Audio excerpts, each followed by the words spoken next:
أن تقدروا عليهم فاعلموا أن الله غفور رحيم.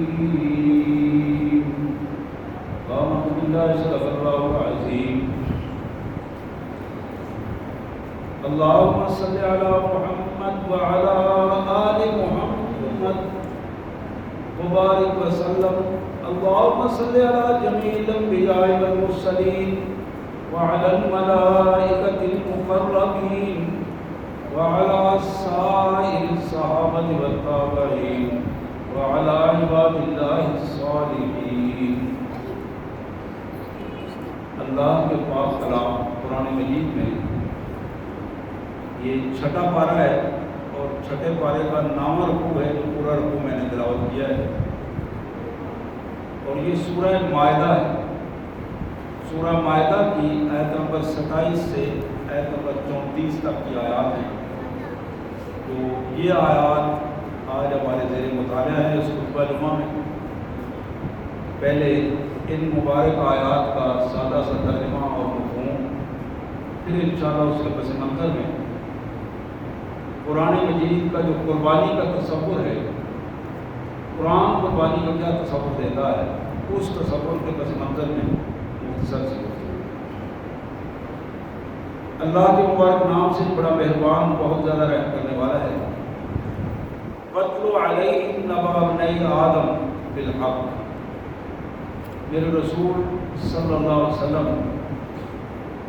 میرے ان بندوں کے سامنے آدم علیہ السلام کے دونوں بیٹوں کا صحیح واقعہ بیان کرتا ہوں.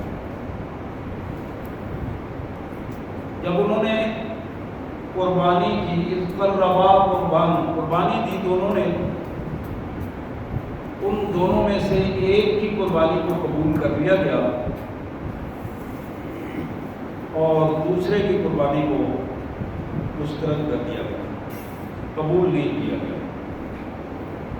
جس کی قربانی قبول نہیں ہوئی اس نے یہ دوسرے بھائی کو کہا لأقتلنک،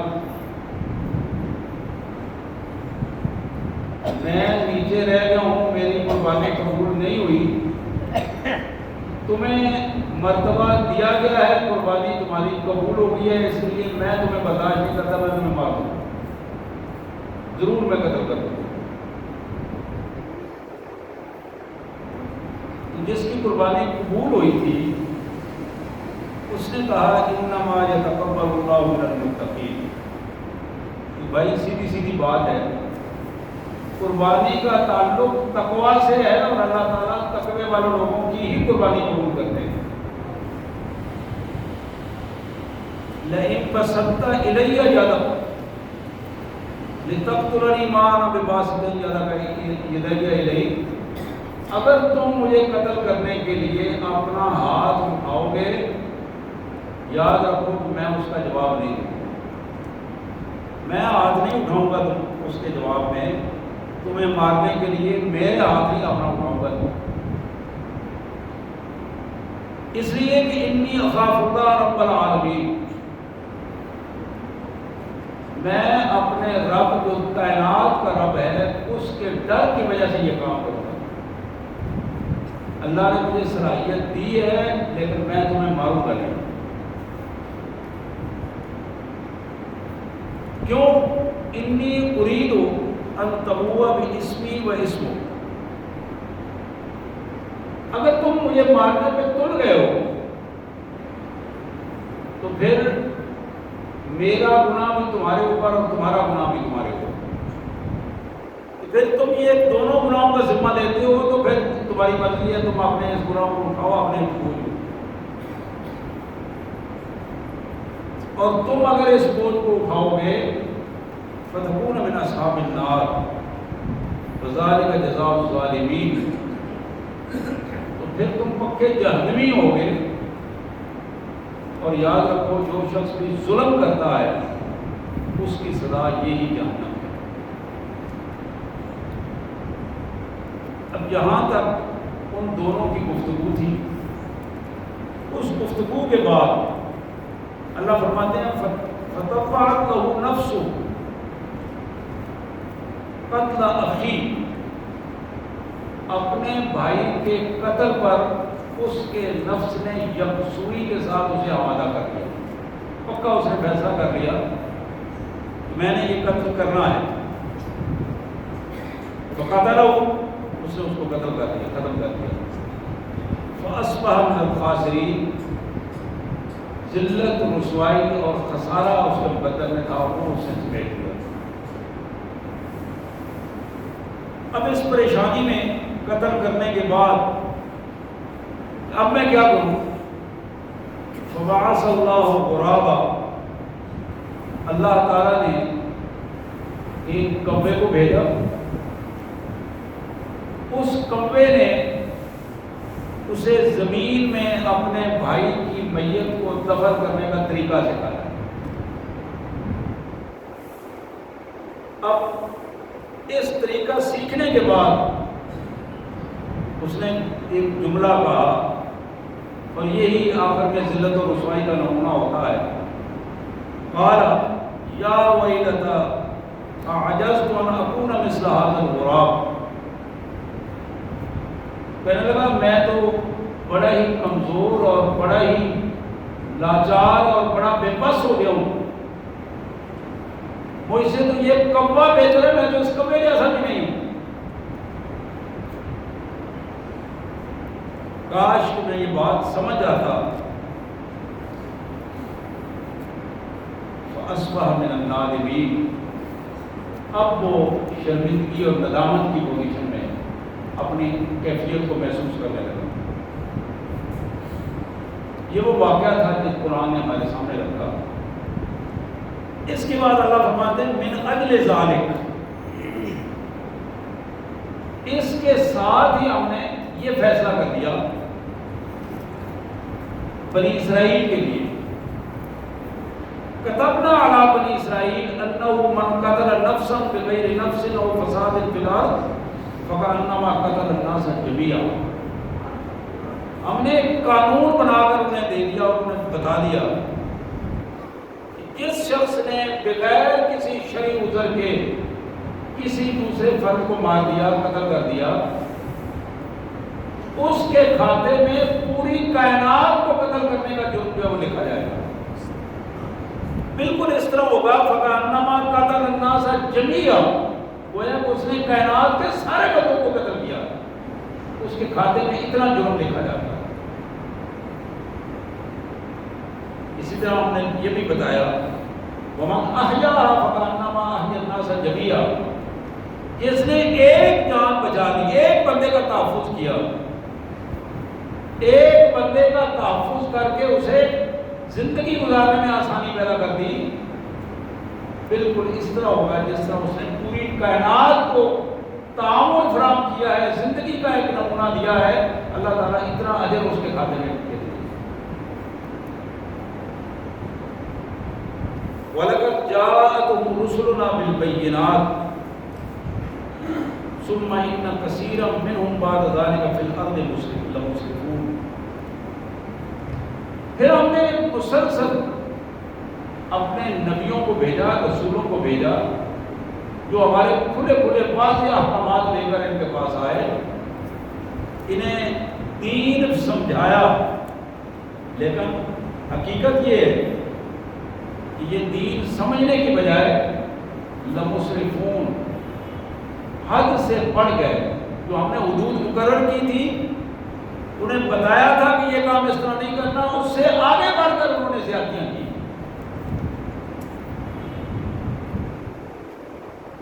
اس کے بعد ان زیادتیوں کے بعد اللہ فرماتے ہیں ہم نے یہ قانون نافذ کیا، انما جزاء الذین یحاربون اللہ ورسولہ ویسعون فی الارض فسادا، جو لوگ اللہ اور اللہ کے رسول کے ساتھ ان کے قوانین توڑ کر جنگ کرنا چاہتے ہیں، یعنی اللہ کے دین کے خلاف اٹھ کر کھڑے ہو جاتے ہیں، اللہ کے دین کے قانون کو پامال کرتے ہیں، اور پھر اس کے نتیجے میں وَيَسْعُونَ فِي الْأَرْضِ فَسَادًا، اللہ کی زمین پر فساد کا ماحول پیدا کر دیتے ہیں، فساد کا ماحول، فتنے کا ماحول پیدا کر دیتے ہیں، بے دینی کا ماحول پیدا کر دیتے ہیں اور اس کی سرپرستی کرتے ہیں۔ ایسے لوگ جو ڈاکہ زنی کرتے ہیں، قتل و غارت کرتے ہیں، ان کے لیے قانون کی سزا یہ ہے کہ ان یقتلوا، ان کو قتل کر دیا جائے۔ اب یہ شرعی طریقہ ہے، یہ قانون ہے۔ او یصلبوا، یا انہیں پھانسی دے دی جائے۔ اور اگر ان کا جرم نسبتاً کم ہو، او تقطع ایدیہم وارجلہم من خلاف، یا مخالف سمتوں سے ان کے ہاتھ پاؤں کاٹ دیے جائیں، ایک ہاتھ دایاں کاٹا جائے، بایاں پاؤں کاٹ دیا جائے، مخالف سمتوں سے۔ او ینفوا من الارض، یا انہیں زمین سے دیس نکالا دے کر ملک سے نکال دیا جائے، کہ شریعت ختم کر دی جائے اور ملک سے نکال دیا جائے، باہر کر دیا جائے۔ ذالک لہم خزی فی الدنیا وَلَهُمْ فِي الْآخِرَةِ عَذَابٌ عَظِيمٌ۔ یہ وہ فسادی لوگ ہیں جو اللہ کے دین کے خلاف فساد کا جھنڈا لے کر اٹھتے ہیں، اکٹھے ہوتے ہیں اور زمین میں فساد پھیلاتے ہیں۔ اللہ تعالیٰ نے ایک تو انہیں دنیا میں ذلت اور رسوائی کے لیے یہ قانون بنایا ہے، اور قیامت کے دن اس سے بدترین عذاب جو ہے ان کا استقبال کر رہا ہوگا۔ آخری آیت میں اللہ فرماتے ہیں اِلَّا الَّذِينَ تَابُوا مِن قَبْلِ أَن تَقْدِرُوا عَلَيْهِمْ۔ یہ بڑا اہم جملہ ہے۔ یہ جو قاتل ہیں، یہ جو فسادی ہیں، یہ جو فتنہ جو لوگ ہیں، یہ جو ڈاکو ہیں، اگر قابو آنے سے پہلے یہ توبہ کر رہے ہیں، ذرا غور فرمائیے، قابو آنے کے بعد نہیں، قانون کے حوالے آ جائیں اس کے بعد سزا ملے گی۔ قابو آنے سے پہلے، قبل ان تقدروا علیہم، قابو آنے سے پہلے، گرفتار ہونے سے پہلے اگر وہ توبہ کر لیں تو پھر ان کی توبہ قبول کی جائے گی۔ اِلَّا الَّذِينَ تَابُوا مِن قَبْلِ أَن تَقْدِرُوا عَلَيْهِمْ، یہ توبہ قبول ہو جائے گی۔ فَاعْلَمُوا أَنَّ اللَّهَ غَفُورٌ رَحِيمٌ، اس لیے کہ اللہ بخشنے والا مہربان ہے، اور یہ بات طے ہے کہ جو سچے دل سے اللہ سے توبہ کرتا ہے اللہ تبارک و تعالیٰ اس کو ضرور معاف کر دے گا۔ سبحان اللہ و بحمدہ، سبحان اللہ العظیم و بحمدہ، استغفر اللہ۔ یا کریم یا ارحم الراحمین یا ذی الجلال والاکرام۔ میرے انتہائی واجب الاحترام بھائیوں، آج کے ہماری اس گفتگو کے موضوع کے دو حصے۔ پہلا حصہ جناب آدم علیہ السلام کے بیٹوں کی قربانی کے حوالے سے اور ان کا اس واقعے کے حوالے سے، اور قربانی کا معیار جو قرآن نے دیا ہے اس کے حوالے سے، اور دوسرا حصہ اس کی وجہ سے جو قانون بنا، اس قانون کے پس منظر میں آج بھی اسلامی حکومتوں کا کہ فرائض کیا ہیں اور وہ کس انداز میں سلطنت کو محفوظ رکھ سکتے ہیں، اس کے لیے قرآن مجید نے یہ قانون ہمارے سامنے رکھا۔ کائنات کا جب آغاز ہوا ہے، میں پڑھ رہا تھا تفسیر ابن کثیر میں، کائنات کا جب آغاز ہوا تو اللہ تبارک و تعالیٰ نے اپنے پیارے بندے، پہلے نبی، پہلے رسول جناب آدم علیہ السلام کو پیدا کیا۔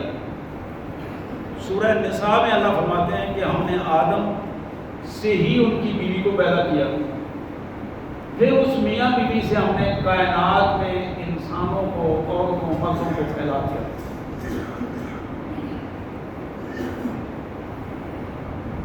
آغاز میں صورتحال اس طرح ہوتی تھی، پہلے ٹائم، دن کے پہلے ٹائم بچے پیدا ہوتے دو، اور دو بچے دن کے دوسرے ٹائم پیدا ہوتے، ان میں ایک بیٹا اور ایک بیٹی اللہ تعالیٰ عطا کرتے ہیں. جو پہلے ٹائم والے تھے اس بچی کا نکاح دوسرے ٹائم والے پہ ہو جاتا، جو بچہ تھا اس کا نکاح دوسری بچی سے ہو جاتا. اس طرح مخلوق کی آغاز کی ایک کیفیت تھی، اور یہی ایک صورت تھی جو جائز صورت تھی جس کو پیدا کیا گیا. پہلے ٹائم پیدا ہونے والا بچہ اس کا نام قابیل تھا، دوسرے ٹائم جو بچہ پیدا ہوا اس کا نام حابیل تھا.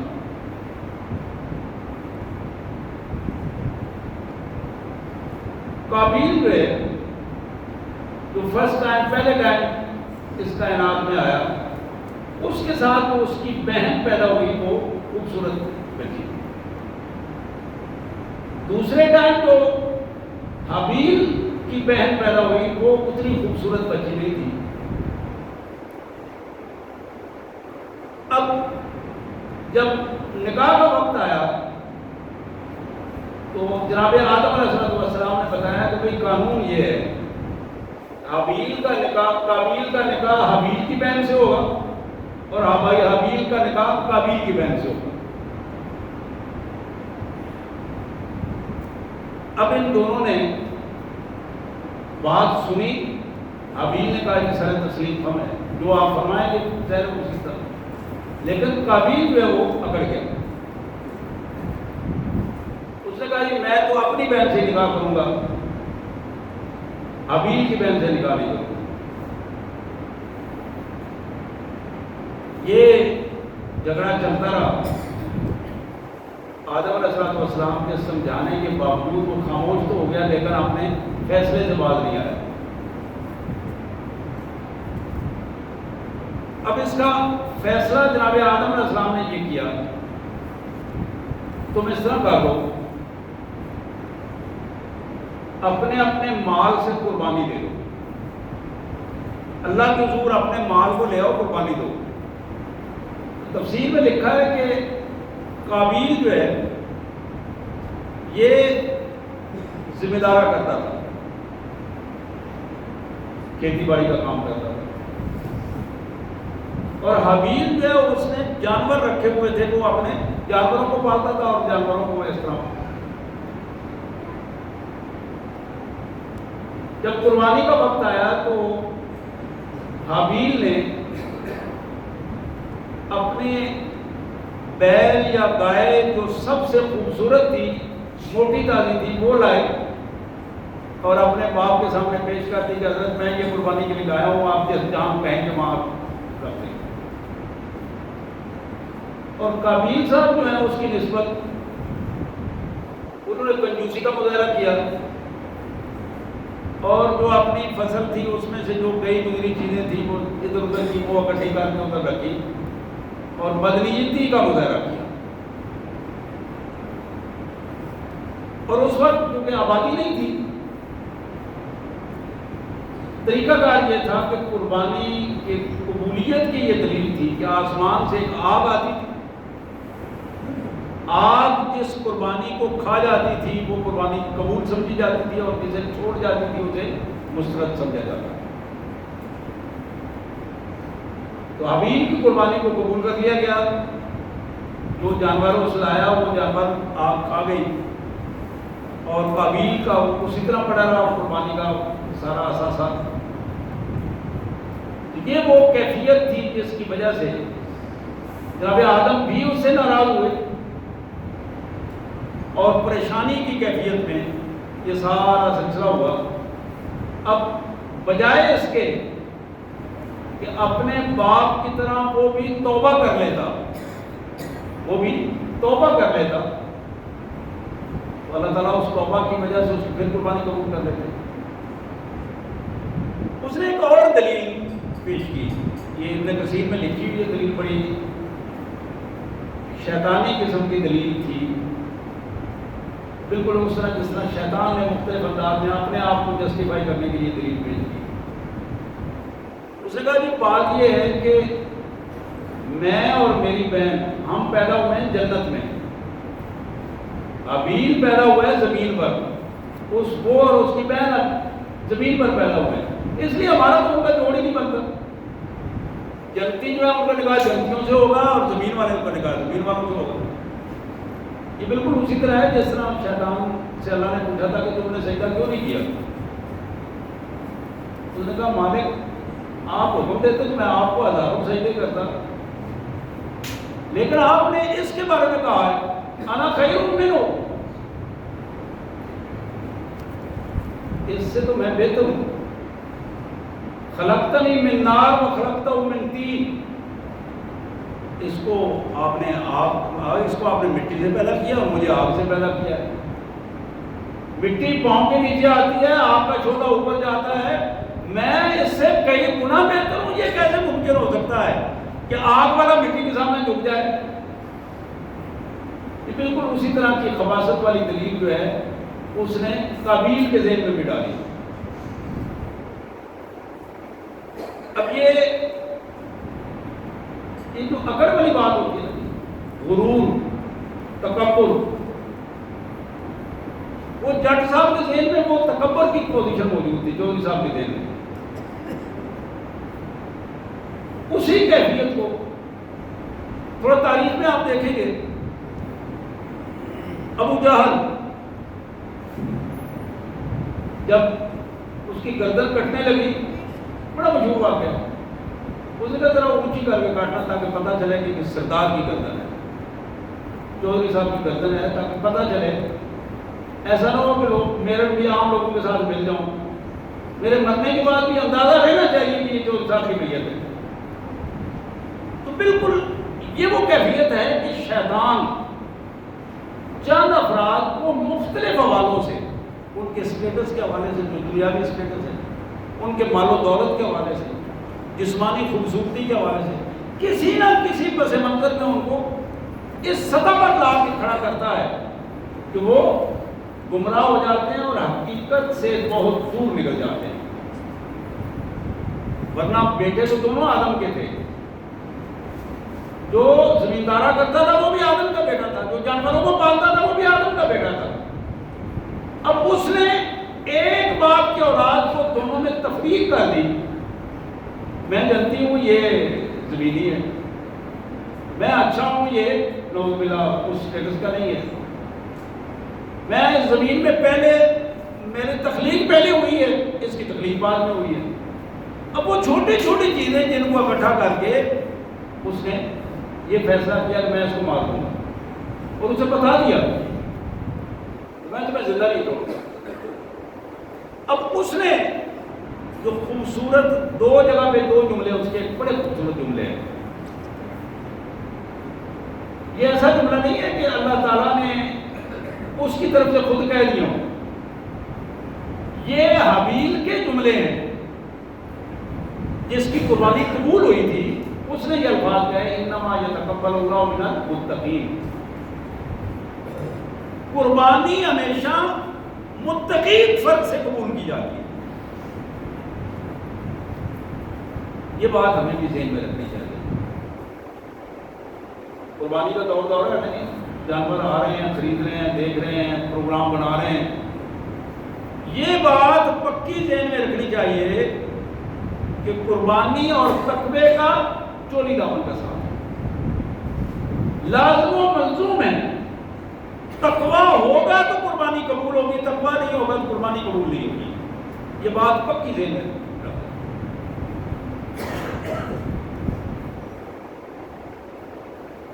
رشوت کا مال اکٹھا کر کے 1 2 3 قربانیاں کر دی جائیں، آپ اندازہ کر سکتے ہیں اس قربانی کا اللہ سے کیا تعلق ہوگا. حرام مال اکٹھا کر کے لے آیا ہے، دوسرے کا حق چھین کے لے آیا ہے، اس حرام مال سے اللہ کی حضور قربانی پیش کر رہا ہے. دوسرے لفظوں میں رشوت دے کر آپ نے حرام کو حلال کرنے کی کوشش کر رہا ہے. نعوذ باللہ اللہ کو دھوکہ دینے کی کوشش کر رہا ہے. یخادعون اللہ والذین آمنوا، اللہ کو دھوکہ دینے کی کوشش کرتے ہیں، ایمان والوں کو دھوکہ دینے کی کوشش کرتے ہیں. اللہ نے فرمایا نہیں، وما یخدعون الا انفسهم، دھوکہ تو اپنے آپ کو بیوقوف دے رہے ہیں. نہ اللہ کو دھوکہ دے سکتے ہیں، ایمان والوں کو دھوکہ دے کے کیا ان کو حاصل ہوگا. وما یخدعون الا انفسهم، حقیقت یہ ہے کہ یہ خود دھوکے میں مبتلا ہے، خود فریبی میں مبتلا ہے۔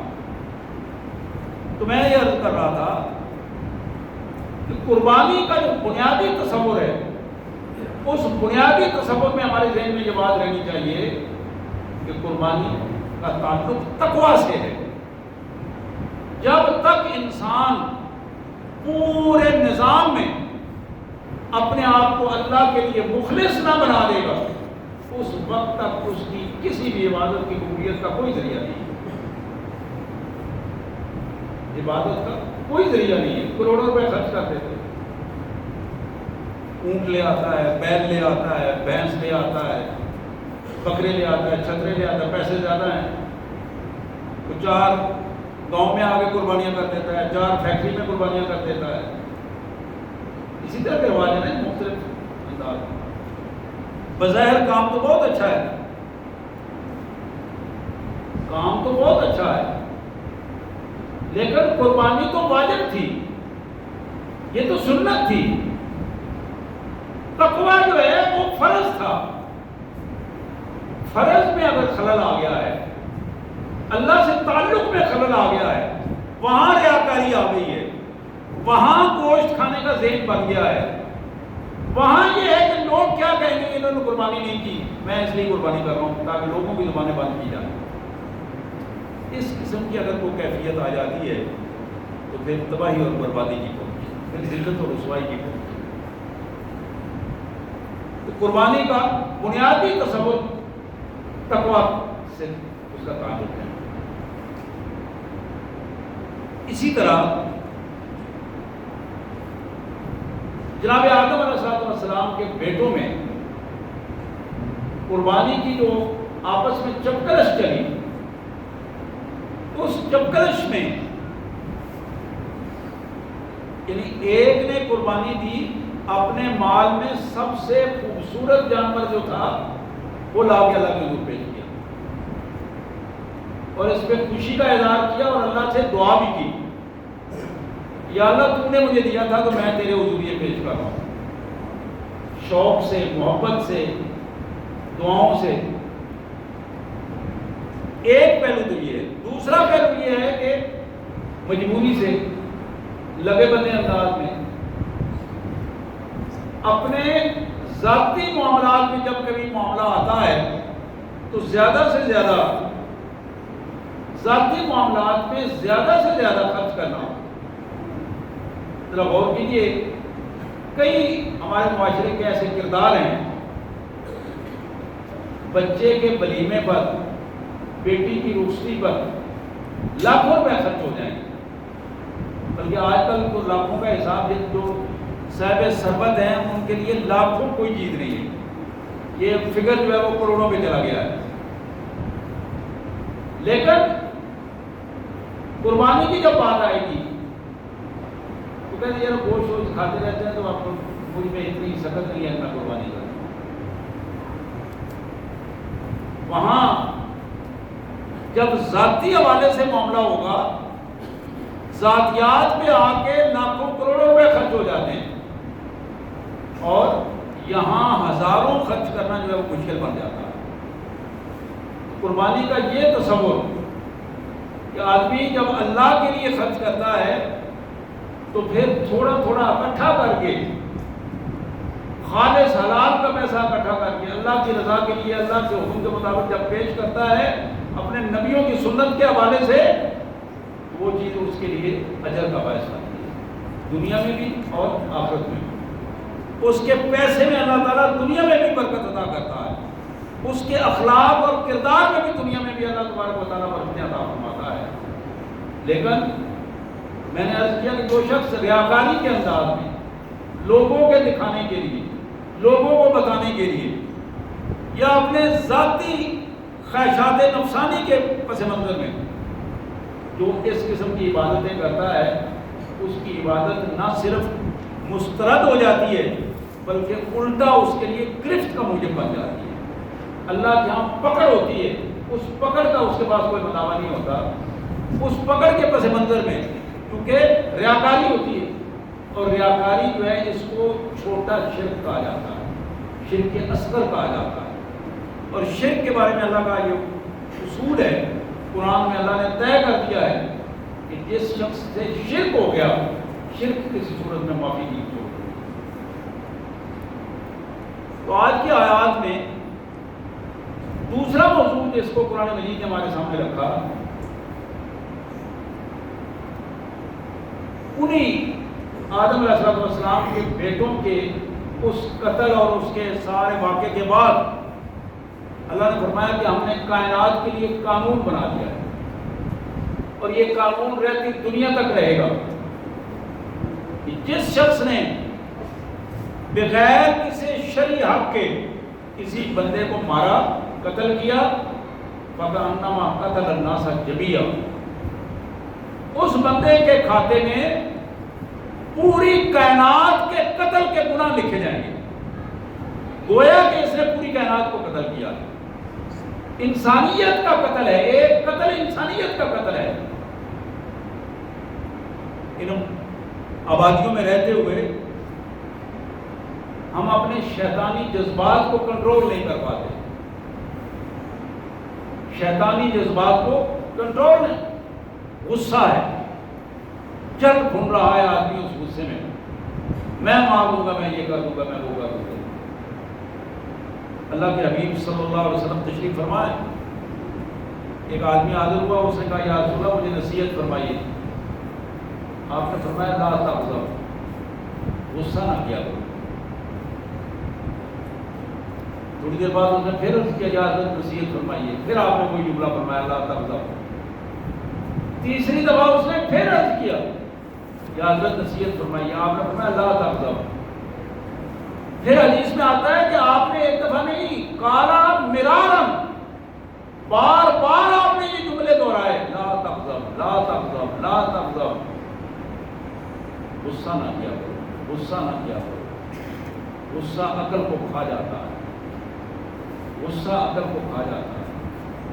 غصہ وہ چیز ہے جو انسان کو انسان نہیں جانور بنا دیتا، جانور بنا دیتا۔ یہ قتل و غارت کی بنیاد یہی ہے، حسد ہے، بغض ہے، کینہ ہے، غصہ ہے، یہ وہ علامات ہیں جو انسان کے اندر پنپتی ہیں اور انسان دوسرے انسان کو برداشت نہیں کرتا۔ ہم بعض اوقات اس طرح بھی کی کیفیت سے بھی گزرتے ہیں کہ ہمارے سامنے یہ عمل ہو رہا ہوتا ہے اور ہم اس کو روکنے کی صلاحیت رکھتے ہیں لیکن نہیں روک سکتے۔ اللہ نے فرمایا کہ جو بندہ ایک بندے کی زندگی بچاتا ہے، صلح صفائی کروا دیتا ہے، غصے کو ٹھنڈا کر دیتا ہے، اپنے تعلق کو استعمال کر کے افراد کے درمیان صلح کروا دیتا ہے، برادریوں کے درمیان صلح